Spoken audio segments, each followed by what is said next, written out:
آپ کو لگتا ہے کہ ایک ریلیف یہ غیر معمولی ہے جو ریویو کا سکوپ ہوتا ہے؟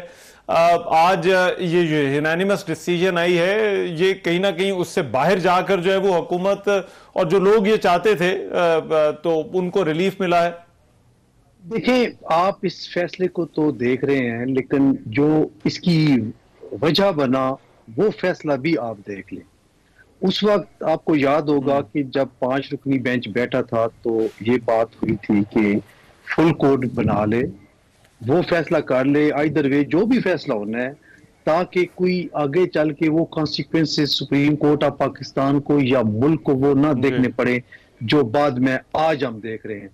اگر اس وقت ہم نے خود ریکویسٹ کی تھی، میں اس میں شامل تھا جب کورٹ بیٹھی اور ہم نے جا کے ریکویسٹ کی کہ آپ فل کورٹ بلا لیں، جو بھی فیصلہ ہوگا کم از کم تمام پہ بائنڈنگ ہو جائے گا، کوئی اعتراض نہیں کر پائے گا، لیکن اس وقت نہیں بات سنی گئی۔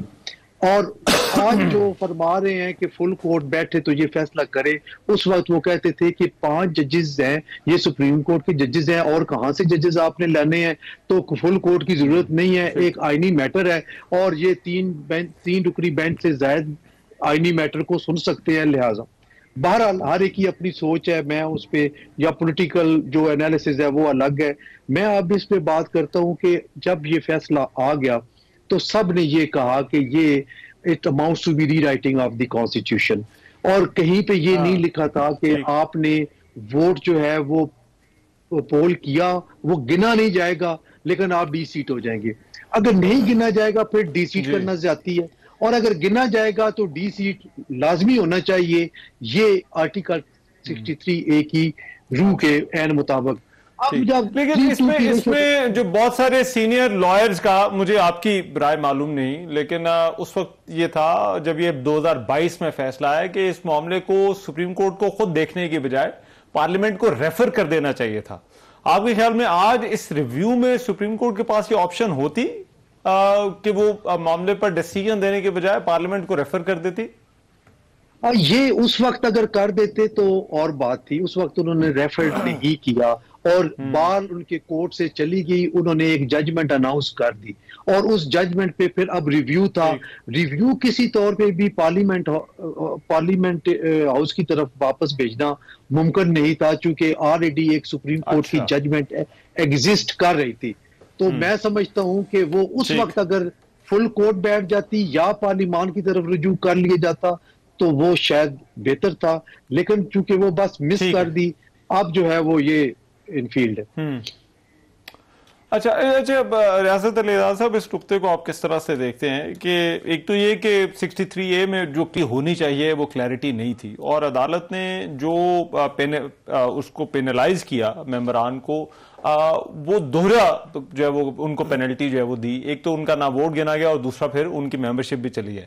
تو کیا واقعی یہاں پر آپ ایک تضاد دیکھ رہے ہیں؟ جو پہلی ججمنٹ تھی اس میں فریمرز آف دا کانسٹیٹیوشن کی جو انٹینشن تھی، اور دوسری طرف جو ممبران جو کر رہے تھے تو انہیں سزا اس وقت ملتی کہ صرف جب وہ ان کا ووٹ گنا جاتا، اس کے بعد ان کو جو ہے وہ سزا ملتی۔ دیکھیں جہاں پہ رحمان بھائی ایمبیگوٹی اور لا کے اندر، تو اس کی انٹرپریٹیشن کا حق صرف سپریم کورٹ آف پاکستان کو ہے۔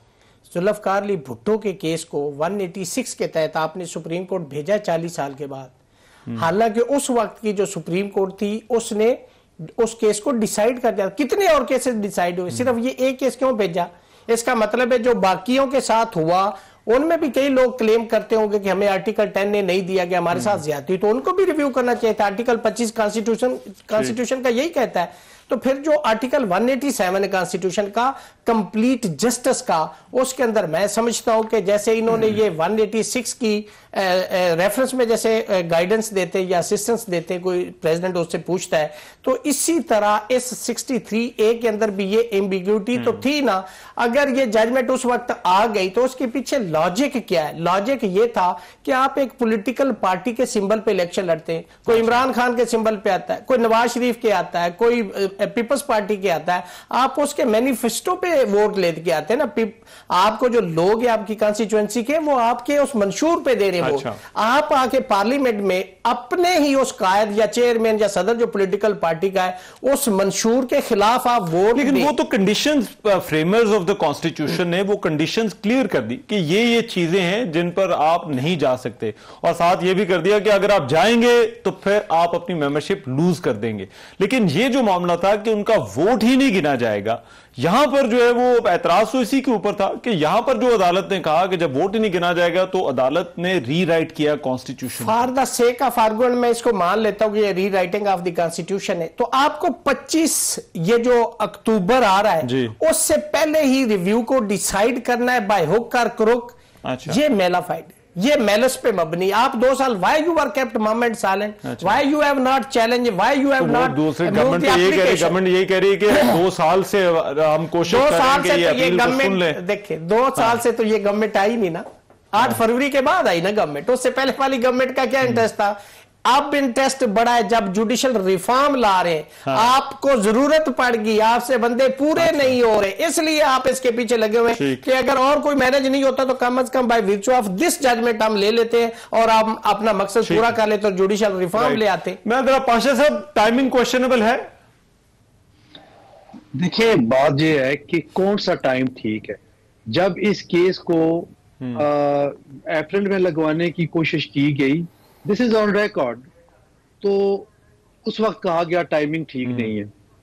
پھر اگست میں جسٹس منیب اختر صاحب کی بات آئی کہ انہوں نے یہ فرمایا کہ اس وقت جو بینچ کی تشکیل ہو رہی تھی اس کو ہیڈ جسٹس منصور علی شاہ صاحب کر رہے تھے. یہ ظاہر ہے ان کے آپس میں بات ہوئی ہوگی, اس وقت بھی ٹائمنگ ٹھیک نہیں تھی کہ اگست میں نہیں لگنا چاہیے. اگر آج لگ گیا ہے, میں ایک بڑے دکھ دل سے بات کرتا ہوں کہ کیا ہمارے سیاستدان, ہمارے ایم این ایز, ان پہ سوالیہ نشان کیوں لگ جاتا ہے؟ کیوں دلیری کے ساتھ پولیٹیکل پارٹیز کیوں نہیں سامنے آ رہی, اور ان کالی بھیڑوں کو اگر وہ منحرف ہوتے ہیں یا کسی وجہ سے پریشر کے تحت وہ جاتے ہیں تو ان کو بے نقاب کیوں نہیں کرتے؟ افسوس یہ ہے کہ اگر ایک پارٹی ایک پارٹی کو وہ دھوکہ دیتے ہیں, غداری کرتے ہیں, دوسری پارٹی ان کو گود میں لینے کے لیے تیار ہوتی ہے. اگر وہ نہیں تو تیسری پارٹی تیار ہوتی ہے. پہلے تو سیاستدانوں کے لیے لمحہ فکری ہے کہ وہ سوچیں کہ کیا آج یہ جو باتیں ہو رہی ہیں یہ فیصلہ آنے کے بعد, تو ہر ٹی وی چینل پہ یہ بات ہو رہی ہے کہ یہ منحرف ہو جائیں گے, ایم این اے ادھر چلے جائیں گے. وہ کیوں ہونے جا رہے ہیں؟ ان کو نہیں ہونا چاہیے. اپنے اوپر کیوں سٹگما لگوانا چاہتے ہیں؟ میں سمجھتا ہوں کہ ٹائمنگ غلط ہے, یہ ٹائمنگ صحیح ہے. فیصلوں کو جلد از جلد ہونا چاہیے. اور آج آپ کے پروگرام کے توسط سے ایک اور ریکویسٹ کرنا چاہتا ہوں کہ 12 جولائی کے فیصلے کی جو ریویو آئی ہوئی ہے اس کو سنیں, اس کو فیصلہ کریں. یہ ملک میں جو افراتفری ہے اس کو ختم کریں. ونس فار جو بھی فیصلہ کرنا ہے. میرے پاس 30 سیکنڈ ہے. ریاست علی آزاد صاحب, آپ لوگوں نے اس کو ریزسٹ کرنے کا کہا ہے, کیا لاہ عمل کیا ہوگا, کس طرح سے کریں گے؟ دیکھیں سب سے پہلے ہم یہ کہتے ہیں کہ یہ جب یہ کمیٹی بنی ہے یہ کورم نان جوڈس ہے, اور اس کے اوپر جو بینچ بنا ہے آرڈیننس کے تحت وہ بھی ہوا ہے. اور جو بنیاد اس کی اگر غلط ہے تو 2007 تصدق جیلانی صاحب کی P L D supreme court جائے, اور ایک 1972 سپریم کورٹ آسما جیلانی کے, اس کی روشنی میں یہ فیصلہ ہی انکانسٹیٹیوشنل ہے. اور اس کو جب دیکھا جائے گا تو یہ بھی سیٹ اسائیڈ ہو جائے گا, اس کے اوپر جو بلڈنگ وہ بھی ہو جائے گا. ریزسٹنس کے حوالے سے کہ ہم نے منڈے کو کنونشن رکھا ہے, ہم اس کے اندر لائے عمل طے کریں گے کہ ہم نے اس کو کیسے, ہم نے کون سی اسٹریٹجی کو فالو کرنا ہے, کیا موڈ آف ایجیٹیشن ہم نے فالو کرنا ہے.